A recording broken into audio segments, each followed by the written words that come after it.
I am. I'm going to record this so we can post it even. Okay, so what we're going to talk about is we're going to talk about what happened in the lab that we did, and we're going to draw a diagram to go with it here. Again, I'm not worried about our artistic abilities, but we want to get a diagram. So the very first thing that we did, I'm going to do step 1 here, is we had in our cup, okay, we put in the, what did we put in, what rock did we put in there? Yeah, okay, so we put in that malachite, which we knew contained copper, right?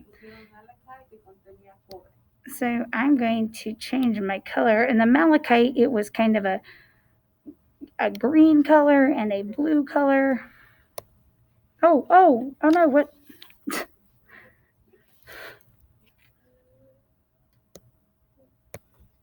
Why can't I just start drawing here? Okay.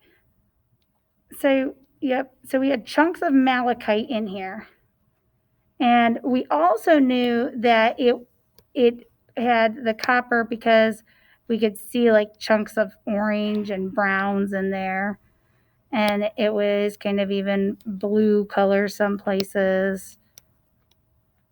So malachite, lots of, it was really colorful. Now, so this is malachite.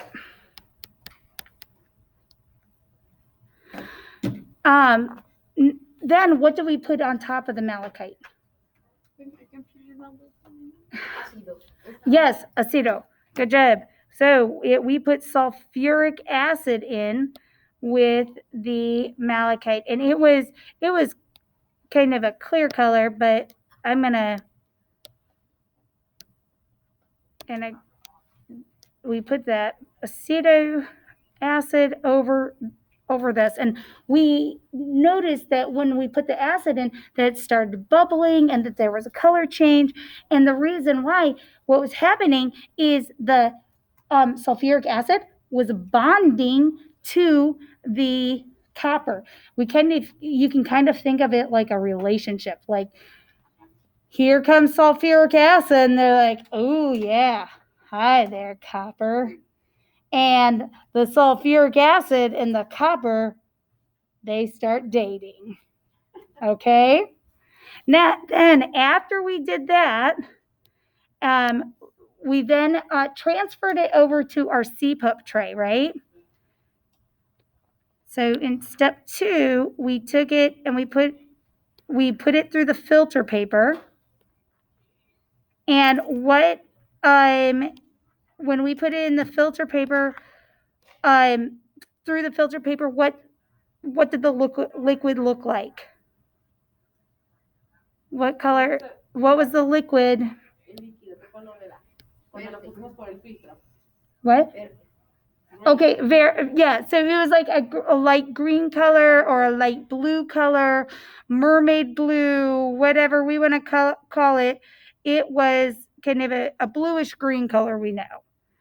And hold on here. I'm gonna add some blue in here too. So now, anytime we see blues and greens, we know that there is copper present. And what we created here, this is that new relationship that the sulfuric acid and the copper are in. What we're going to call this is actually copper sulfate. So what we created here was copper sulfate. And that's another kind of acid. But the whole point of this lab is that we wanted to get the copper out. Right now, the copper is bonded to the sulfuric acid. So we had to do another step. What was the third thing we did? What did we add next? Oh, Mrs. Paulus came through and did like try to change, but obviously she did a reset. We'll I'll look at it. Just follow along right now. And we'll figure it out. Okay, so we had this blue green color. What did we add to it? What did we add to it? What did we put in it?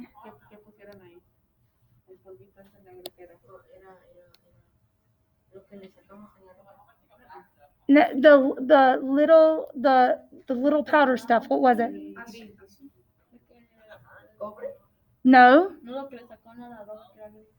It was gray. It was gray. We put all these little dots in. This was iron. This was iron. It was iron powder. Okay. So, just like so many other relationships, guess what? Copper sulfate, their relationship hit the rocks. Or it hit the iron. I'm not sure. Okay. Because what happened is iron came along. So those gray dots are iron. That was iron powder right here. And the sulfuric acid was like, ooh, iron. Hi there.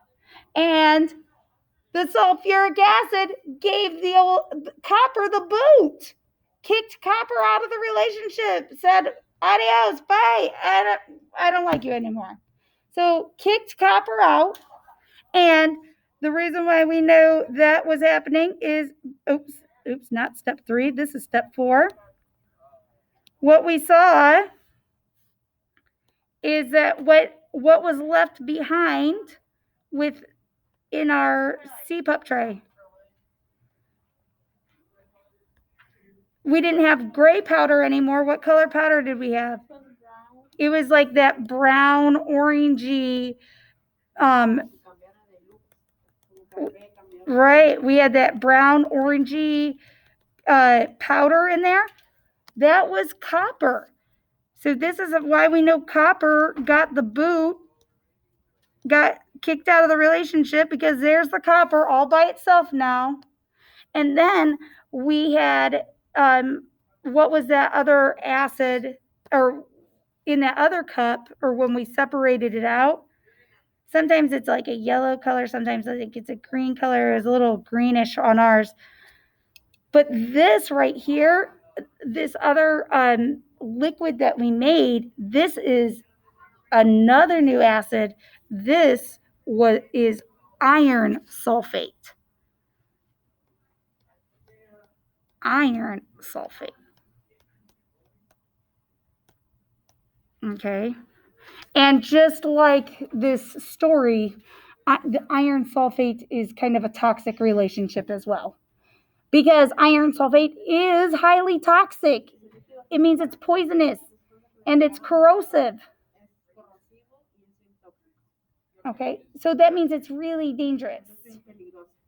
Now, no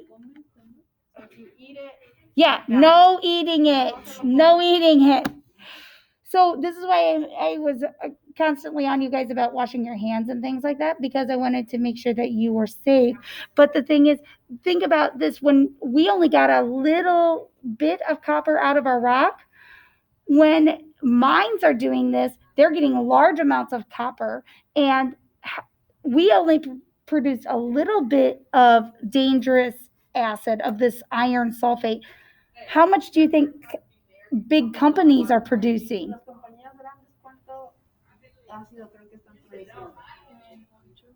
Yeah, they're producing a lot of iron sulfate, which is very dangerous for the environment.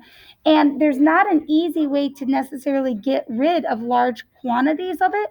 And so sometimes in the past, what's happened is it's been dumped into rivers, or it's seeped into the groundwater, and it's killed on parts of the environment. It's like killed fish in stream, or it's poisoned animals who are getting their groundwater from it, or even people. It can be dangerous for people.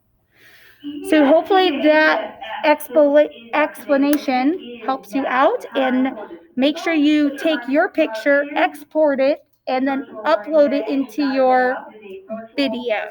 Okay, I'm going to stop this. Yeah.